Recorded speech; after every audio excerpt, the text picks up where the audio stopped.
today I have the pleasure of interviewing the former mayor of Paynesville, Liberia, Miss Cyvette Gibson. Please tell us a little bit about yourself. Good evening. Thank you very much for having me. Cyvette Gibson. Cyvette Gibson, and I'm speaking of myself in the third person. I know it seems so weird, but I am a child of, I have 22 siblings, born in Dakar, Senegal, but originally from Liberia. Unfortunately, we had some civil unrest in Liberia in 1980. We were placed in exile, and I spent my formative years in Raleigh, North Carolina, where I grew up. My mother comes from a family of lawyers, and she continued her education, became an attorney at law, and we moved to the metropolitan area where she pursued her law degree and also took the bar, and this is where we resided for a period of time. After that, I spent my higher learning education in the United Kingdom, in which time I attended the College of Northwest London, returned to the United States, and worked in my career path. Upon Madam Ellen Johnson Sirleaf becoming President of the Republic of Liberia, she made a visit to the District of Columbia in Congress, in which she requested Liberians to return to Liberia at that time to contribute their wealth of knowledge due to the lack of human resources capacity that was in country. And that is what by my return to Liberia. At which time I returned, and I didn't work for government. I actually worked in the private sector where I was engaged in heavy diamond mining in the rural areas. And this was very unusual to our culture to have a woman involved in mining because it's not a norm. So I was actually the first female miner in Liberia. Oh, that's awesome. And went against the culture of actually engaging in diamond mining. And that was very fruitful until I had a family friend that actually came from New York City, returned to Liberia, and was there. She actually helped Madam Sirleaf become president.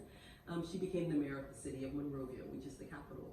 And I went in to greet her and congratulate her. And at that time, we sat and we spoke, and I was offered the opportunity to work with her. And I came in and I worked with her as her deputy mayor for 3.5 years. And that was really a life-changing situation. From there forth, after that, I went to the city of Paynesville, at which time I was appointed as the mayor of the city of Paynesville, and I worked there for 5 years as the mayor.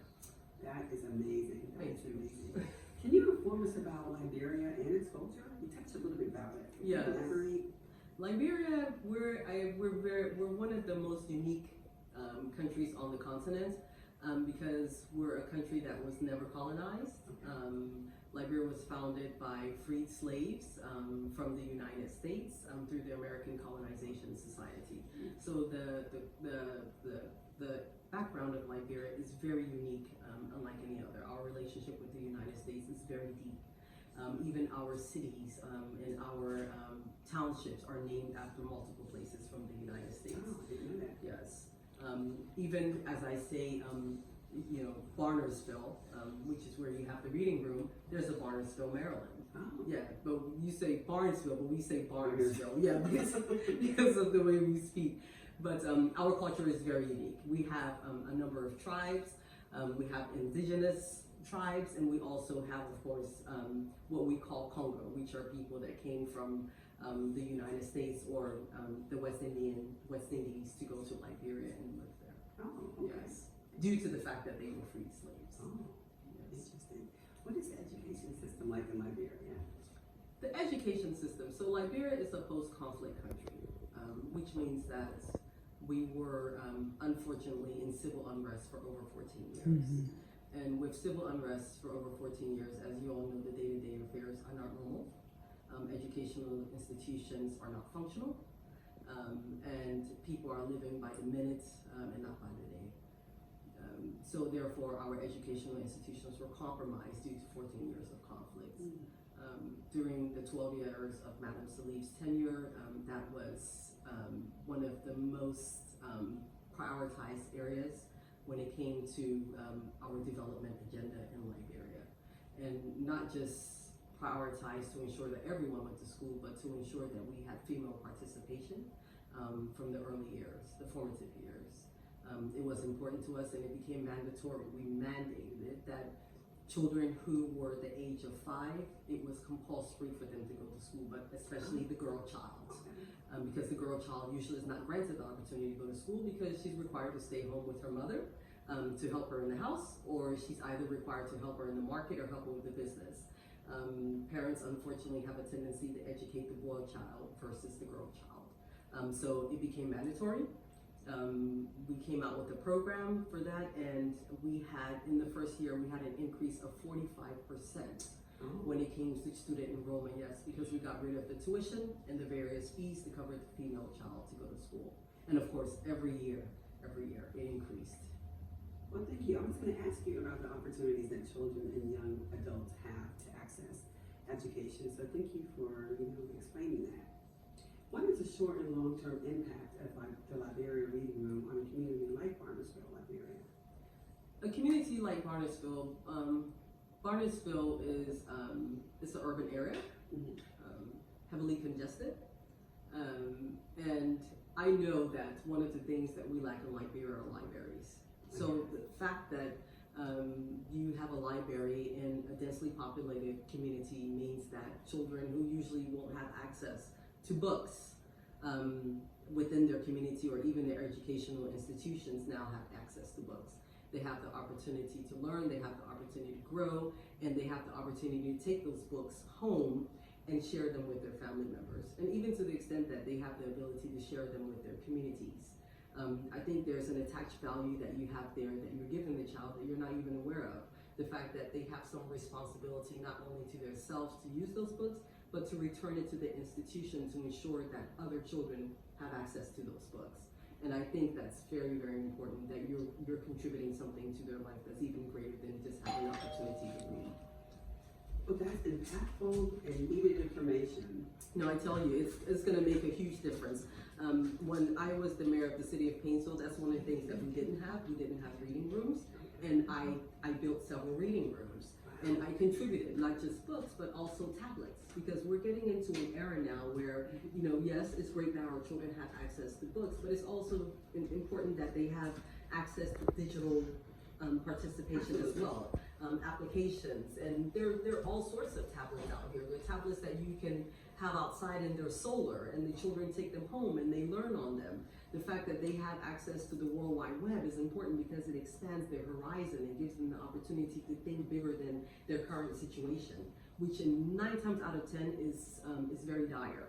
So the fact that the reading room exists is going to be life-changing for these children and for their parents. We often think that by providing books, we're just providing access to the children. You're providing access to the parents so they also learn how to read.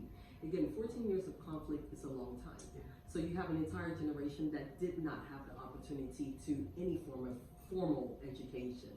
So one of the things we did again is provide education for women, women that didn't have access to education due to the conflict, so they would go to school at night. So imagine now that you've given their child, their son, their daughter, an opportunity to take a book home. That child now has the opportunity to teach their parent how to read as well. So you're not just impacting the child, you're impacting the lives of the parents as well. That's amazing. And with that being said, do you have any thoughts on how the reading room can be more impactful in the Paynesville community? I think to probably get schools involved. I would say look at educational institutions within the community and see if they have libraries, and if they don't have libraries, you could establish a library within that school. I can tell you there are quite a number of schools that don't have libraries, and you'd be surprised of how impactful that would be. I also will tell you that one of the things that I find to be important is that we have educational materials that our children can relate to. As my child grew up in the District of Columbia, one of the things that I remember growing up as a child is that, and this is in Liberia, all the books that I used had characters that looked like Cyvette. Okay. And I'm saying that because it actually empowers the child to see a reflection of themselves in a book and know that they have the ability to ascend to whatever, whoever, however. It's very important. So I think that we need to look into books that are culturally appropriate as well. books where our children look in them and they see you and they see themselves, I agree. and a full reflection of what they could potentially be. I definitely agree with that perspective. Thank you for sharing that It's information. a pleasure. Thank you for your time and the valuable information you shared tonight with us. We look forward to our future endeavors with you. Thank you very much for giving me this opportunity. I look forward to going to your reading room in Liberia and possibly reading a book with the kids and seeing how you're able to expand or broaden your horizon when it comes to this particular endeavor. Thank you. And on behalf of the Rosebuds, I'd like to thank you, Cyvette Gibson, for spending this time with us. It's a pleasure. Thank you very much.